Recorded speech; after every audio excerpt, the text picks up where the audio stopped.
मुंबई में समाज सेविका सीमा सिंह के ऑफिस पर अनोखे तरीके से रक्षाबंधन त्योहार मनाया गया। आपको बता दें, इस त्योहार में भाइयों ने अपने बहन की सुरक्षा की कसम खाई।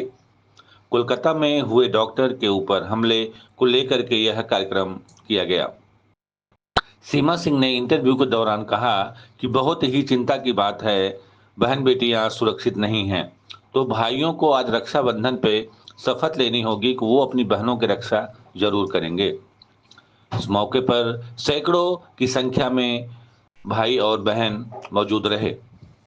आपको बता दें, बहुत ही प्रतिष्ठित फाउंडेशन सीमा सिंह के द्वारा चलाया जाता है, जिसमें लाखों की संख्या में गरीब कैंसर पीड़ित लोगों का देखभाल और सेवा किया जाता है। सीमा सिंह ने इंटरव्यू के दौरान क्या कुछ कहा, देखते हैं ये रिपोर्ट। बंधन मनाने के लिए यहाँ इकट्ठा हुए हैं। ये वो फेस्टिवल है भाई और बहनों का, जिसका पूरे साल हम लोग सब बहनें इंतज़ार करते हैं।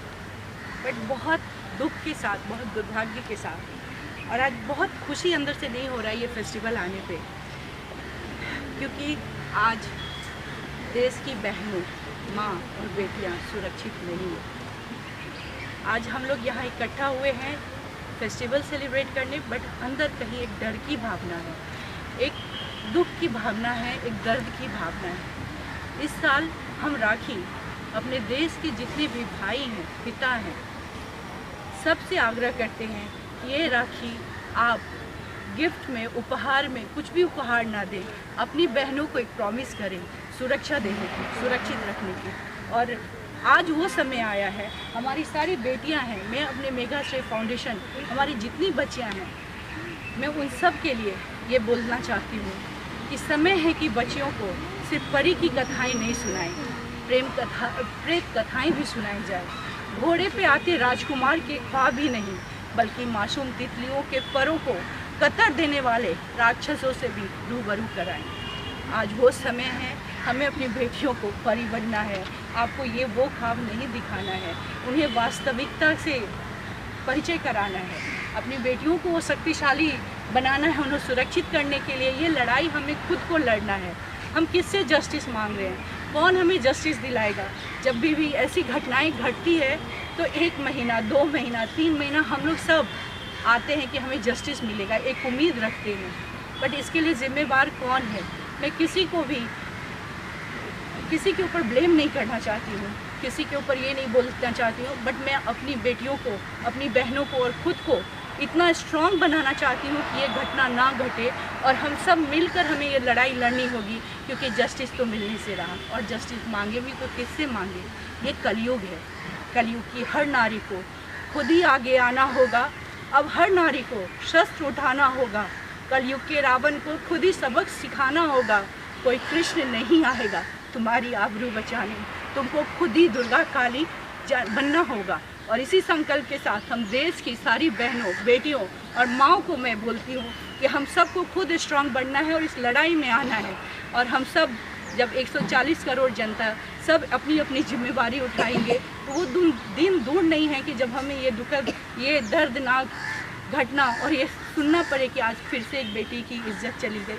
तो हम सब मिलकर आपसे प्रार्थना करते हैं कि आओ हम सब मिलकर अपनी लड़ाई खुद लड़ेंगे, खुद अपने को स्ट्रांग बनाएंगे, तो दैट कोई भी हमारा फ़ायदा ना उठाए। चलो इसी बात के साथ हैप्पी रक्षाबंधन, क्योंकि उम्मीद नहीं छोड़नी चाहिए, उम्मीद हमें नहीं छोड़ना है। आशा की इस किरण के साथ रक्षाबंधन का त्यौहार मनाते हैं।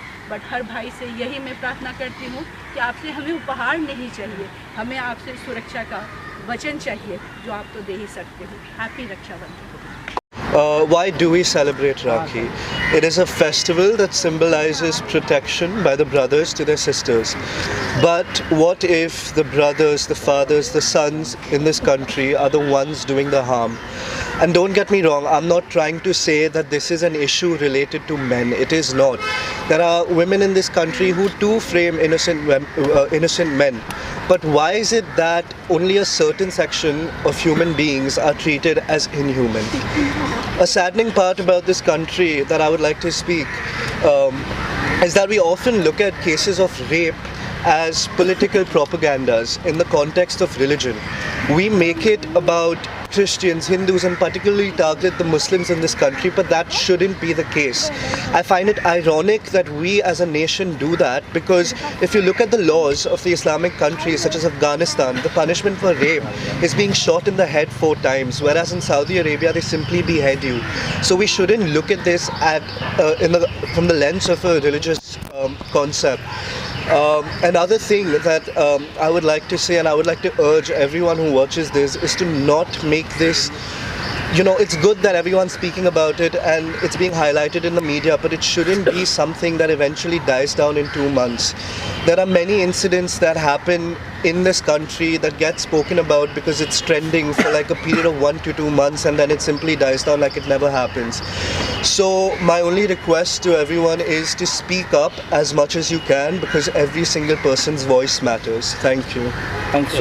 वो ताल करती है चीज़ों को, और इस पर्व का महत्व जैसे कहीं ना कहीं खोखला होता जा रहा है, क्योंकि सुरक्षा के नाम पर महिलाओं को वो सुरक्षा नहीं मिल रही है जिसकी उम्मीद लगाकर बैठे हैं। और एक डॉक्टर के साथ अगर कुछ अजीबोगरीब चीज़ें होती है तो फिर कौन जिम्मेदार इसका रहेगा? क्या कहना चाहेंगे आप? आपने बिल्कुल सही बोला कि हम आज़ादी का 78 ईयर्स 2 दिन पहले मनाए, और अभी रक्षाबंधन का पर्व आया। आज़ादी, भारत में क्या सच्ची में हम लोग आज़ाद हैं? अभी भी हम लोग कहीं ना कहीं, आप देख रहे हैं इस तरह की घटनाएं घट रही हैं। बेटियां किधर आज़ाद है? पहले हुआ बेटी बचाओ बेटी पढ़ाओ, बेटियां अपने आप को हर जगह प्रूफ की, कोई भी चैलेंजेस हो, बट आज वो सुरक्षित नहीं है। रक्षाबंधन का त्यौहार हम मनाते हैं, ये संकल्प भाई लेता है कि हम अपनी बहन की सुरक्षा करेंगे, बट आज हमारी बहनें किधर सुरक्षित है? माँ बाप पढ़ने के लिए बच्चों को भेजते हैं, काम पे भेजते हैं, जब तक वो घर नहीं आते हैं उनका धड़कन बढ़ा रहता है। मैं भी खुद एक बेटी की माँ हूँ और मेरी बेटी भी डॉक्टर है। मैंने देखा है उसको 9 साल कैसे वो लोग हॉस्पिटल में नाइट ड्यूटी करते हैं, चाहे वो खुद बीमार हो। कोविड के समय में आपने देखा है कि वो लोग 36 आवर्स 48 आवर्स खुद को बिना कुछ सोचे खड़े रहे हैं, और अगर उन सब का इतना सादा सेक्रीफाइस होने के बाद भी वो सुरक्षित नहीं है। मैंने भी, जैसे बाकी भारत में माएँ हैं वैसी मैं भी हूँ, कि कई रातें हम लोग बिना काटे, जब बेटी ड्यूटी पे रात में हॉस्पिटल में ड्यूटी पे जाती हैं, जब तो वो घर वापस नहीं आते, सोते नहीं हैं, मैसेज करते रहते हैं यू आर ओके ना, बिकॉज कहीं ना कहीं हम लोग अभी भी पूरी तरीके से आज़ाद नहीं हैं। और मुझे लगता है फेस्टिवल में वो उमंग उत्साह कहाँ से आएगा जब आपकी बेटी और बहन सुरक्षित ना हो। तो जैसा मैंने आप लोगों को अभी बोला कि ये रक्षाबंधन मैं सब भाइयों से प्रार्थना करती हूँ कि आपसे उपहार नहीं, आपसे सुरक्षा चाहिए, अपनी बहनों को इज्जत दें, उनको सुरक्षित करें। तो बस इसी कामना से, इसी भावना से हम लोग ये रक्षाबंधन मना रहे हैं। एक आखिरी सवाल ये ज़रूर पूछूंगा आपसे कि कड़े कानून, लगता है अब वक्त आ चुका है, बहुत ज़्यादा कड़े कानून होने चाहिए ताकि इन चीज़ों को देश से उखाड़ फेंकना चाहिए, जैसे पोलियो और बाकी बीमारी को। क्या लगता है आपको, क्या वक्त आ चुका है? आपने बिल्कुल सही बोला है। अब नहीं तो फिर कब? अब हम लोग नहीं आवाज़ उठाएंगे, अब हम लोग को एकजुट होकर इस पर नहीं काम करेंगे तो कब? हर दिन हमारी बेटियां जो है अपने इज्जत गंवा रही हैं, अपने प्राण गंवा रही हैं, और ये हम सब के लिए बहुत शर्म की बात है। और जैसे बाकी देशों में आपने देखा है कि रेप का कितनी कड़ी सज़ा होती है, उनको सीधा उनको फांसी पे चढ़ाया जाता है, तो फिर हिंदुस्तान में क्यों नहीं, फिर भारत में क्यों नहीं? कब तक बेटियां बलि चढ़ेंगी? कब तक बेटियों के साथ ऐसा खिलवाड़ होएगा? ये हमारे इज्जत के, हमारी सुरक्षा का है। तो देश में मैं अपने लॉ से, अपने जज से, जो भी गवर्नमेंट है उनसे हम लोग बहुत स्ट्रांगली इसकी आग्रह करते हैं कि हमारे देश में भी कड़ी से कड़ी कानून बने, ताकि ये कोई सोच भी ना कर सके इस हैवानियत का। तो देश में वो वक्त आ गया है जब हमारे देश के लॉ को चेंज करने का टाइम आ गया है, और हम सब की यही मांग होगी। और क्या लगता है इसको लेकर जो पॉलिटिक्स चल रही है वो कितनी गलत है? क्या लगता है सही दिशा में कदम उठना चाहिए और जल्द से जल्द फैसला होना चाहिए? पॉलिटिकल लोगों का काम है पॉलिटिक्स करना हर मुद्दे पे, पर ये वक्त पॉलिटिक्स का नहीं है। ये वक्त है सबको एकजुट होकर ये समस्या से, इस प्रॉब्लम से निकलने का। क्योंकि किसी एक को, जैसा मैंने बोला कि किसी एक को जिम्मेवार नहीं। यहाँ पे जब हम बोलते हैं ना, लोग माँ को बोलते हैं कि अपने बेटे को समझाओ, बेटे को वो उस तरीके से उनको संस्कार दो कि वो ऐसा काम ना करे, बट कौन माता चाहेगी कि उसका बेटा इस तरह का दुष्कर्म करे? जब तक आप हर कोई इस चीज़ को अपने ऊपर जिम्मेवारी नहीं लेते हैं, अपने आप को एक जिम्मेवार नहीं बनाते, तब तक माता या कोई कानून या कोई पॉलिटिशियन कोई भी नहीं कर सकता है। इसमें हर एक इंडिविजुअल की जिम्मेवारी बनती है अपनी मानसिकता को बदलने की।